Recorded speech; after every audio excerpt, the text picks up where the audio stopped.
古长屋怀旧风情浓郁，仿佛走进时空长廊，处处思旧情。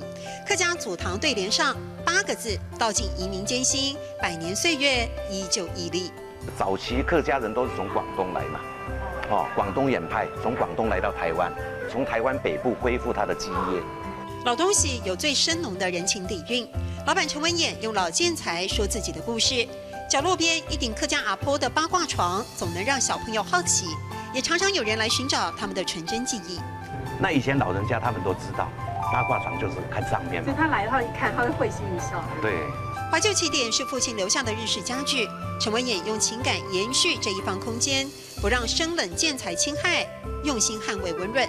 老东西呢，这是先民啊，他用最简单的工具做出最完美的家具。因为兴趣开始追寻，从事复古空间设计，在这个窄门行业中挥洒自我，乐于跟主流背道而驰。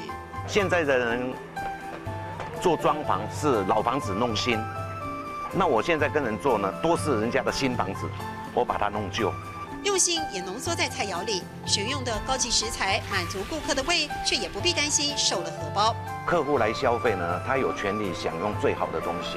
讲究细微不随便，座无虚席的用餐人潮就是最直接的回馈。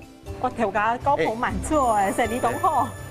大家都懂这样这样的。我说老板生意真好，他说大家都很捧场，就是海陆对不对？之前我们说大家都懂熊想，大家都很捧场。对，一样的意思。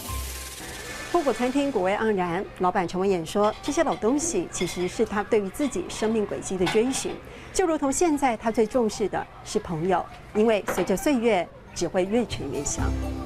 谁你懂好，大家都懂熊想；谁你懂好，大家都懂熊想。